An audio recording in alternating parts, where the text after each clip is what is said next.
Welcome everyone to use camera in Google Pixel 8.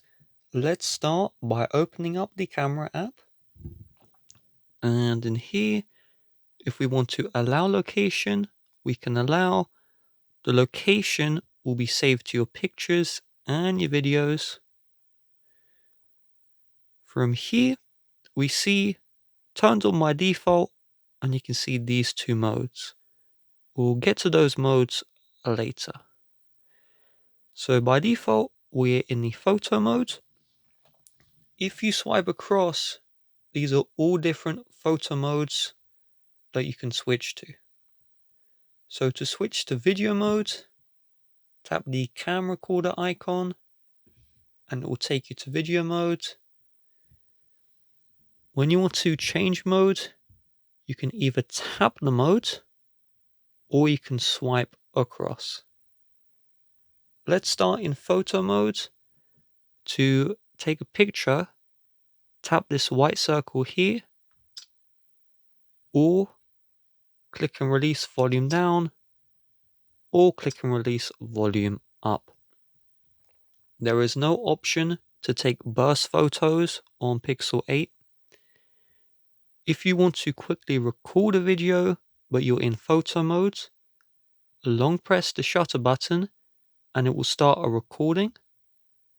If you release your finger from the touchscreen, it will stop the recording.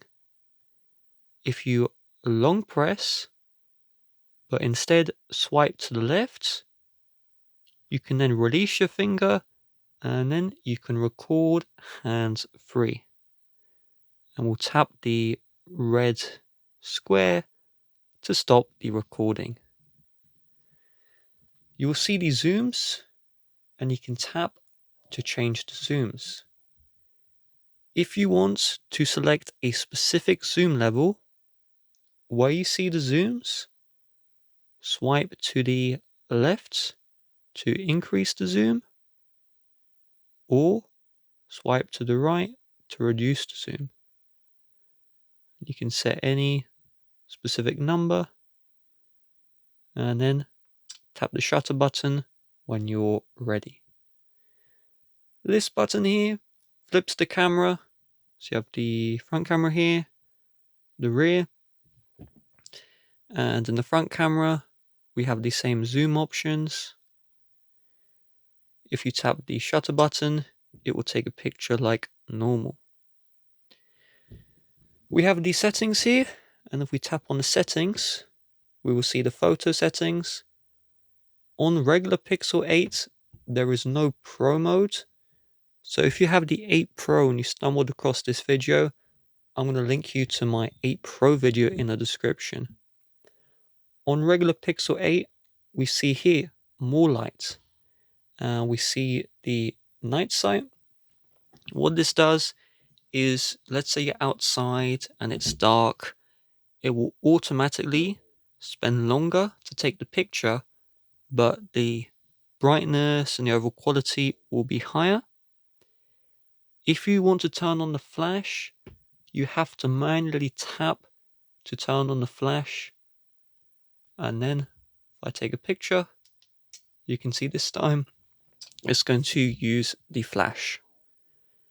If you don't want night sight to auto turn on and you don't want the flash, if you tap this circle with the line, it will turn both of those off. Top Shot, what this does is it will take a picture and automatically record a short little video. So if I turn this one on, then I take a picture and I tap the preview here, you can see it looks like a regular picture, but then you tap the play button at the top and you can see it recorded a little video. So if we go back, if we want the Top Shot feature, you like that, turn this on or have it set to auto. Me personally, I turn this one off. Timer, if we turn on the timer, it will, when we tap the shutter button, do a little countdown And once the countdown has ended, it will take a picture. The flash will blink to indicate when a second has passed. As you can see, you can also hold your palm out, but because I'm recording, the camera is in the way. If I go to the front camera, I'll try this. Try and get it to detect my palm. So I have to go all the way here. And you can see the palm was detected. There we go. We can also see here the ratio. So by default, it's going to capture the full image which the camera sees. If you set this to wide crop, you'll get a wider, image, but it's just zooming in the original 4:3. So I'd personally set this to the full image. Going through the photo modes, we have the portrait modes here. And this is great for the front camera. So it's going to take your foreground, whether that's a face or a dog or, a pet, any object which is in the foreground, and it's going to create artificial blur in the background. So if I take a picture, and then we preview the picture, you can see, check the background, and any seconds, you can see it's now blurred. So it'll blur that background. It's artificial blur, but looks decent. And then we have the long exposure mode. What this does is, let's say you're trying to take a picture of someone standing next to a monument. But the thing is, people keep on walking past.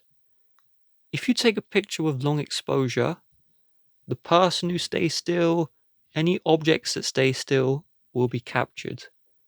But any objects that are moving past will be captured as a blur, or in some cases, not captured at all.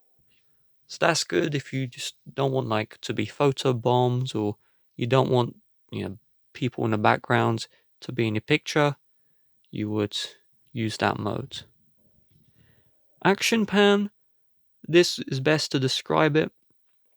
If you are trying to take a picture of, let's say, a car that's moving, what it will do is, instead of having a regular background, it will blur the background. So you can see the preview, regular photo, action pan, it will just blur the background. I have never seen a use for this, but I guess if you want that style, you can take an action pan photo. Night sight. While night sight is used automatically in the photo mode, if you select the night sight, we'll always use this mode. What it does is it will take longer to take a picture, but it will allow the phone to capture more light. And by capturing more light, it should improve the photo quality overall. Only use this in low light conditions, like daytime is useless. And if you tap this icon here, and then slide across, you can change how long the night mode is used for. And I will swipe down to exit that menu. Panorama, what this will do is it will just allow you to take one massive photo at once. So you snap the picture and slowly move your phone across, and then tap stop when you're done. And you can see it just creates a wide picture here. So you can see it like this. The longer you do it, the wider the picture will be. Now let's go to the video mode here. So under the video, regular video mode, we can tap this button to start a video recording. If you tap this circle, it will take a picture while you are recording. If we swipe across, we can change the zoom mid-recording, and it will switch the camera lens as well mid-recording. If you tap the pause button, you can pause and resume the recording. You cannot flip the camera, So going from rear to front camera, you cannot do that mid-recording. If we tap the square, we can stop the recording like this. And the flip button will flip to the front like usual. And we have the zooms here as well. And then we can flip to the back. If we tap on the settings under video mode, we can turn on or off the flash. We can set the resolution. 1080p is decent quality, but 4K will increase the quality of your videos. That means the file size will be higher, but they will look better. We can also change the frames per second. So the lower the frames per second, the less smooth the video will look. The higher the frames per second, the more smooth the video will look. Do keep in mind that if you set the frames per second to 60 and resolution to 4K, you can't turn on HDR. You may notice this video that you're watching looks really bright. That is what HDR does. It makes bright stuff look bright, and then like other areas not so bright. So if you want that in your recording, you can turn this on, and this video is an example of what HDR is. If you just want a regular video that doesn't like, because if you watch this video right now, if you watch it at night, pitch black, your phone will just blast your eyes. So if you don't want that, turn this one off. Stabilization, this just reduces the shake in recording, and we have to lower the resolution to have the most amount of stabilization. I would recommend setting this to standard and not going past that, personally. We have the macro focus. So if you're recording and an object gets really close, it should automatically do a better job at capturing it. Doesn't really seem to do anything there. So I'm going to force this on. And you can see, look at that. When I zoom in really close, you can see really close. The quality of the video looks good. It's not blurred.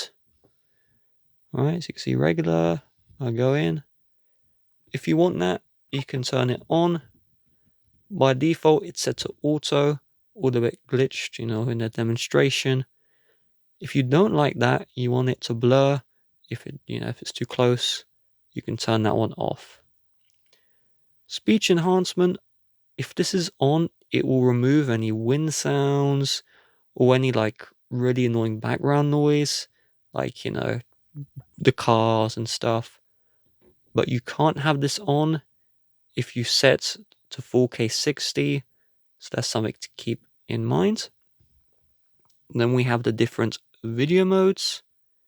So what blur does is, let's say you have a phone here, it will create the cinematic blur, so the background will be blurred. It looks okay, but I'd recommend you try it, see how you like it. But I personally would not use this feature. It only works on the rear camera as well. Pan, what this allows you to do is it will reduce the shake while you're moving your phone if you're moving it slowly. So for example, I'm going to take a recording and I'm just going to intentionally just go up and down, but I'm slowly going to pan across, and then we'll take a look at the preview here. And you can see it's reduced the amount of shaking. It's made everything nice and smooth, moving left to right.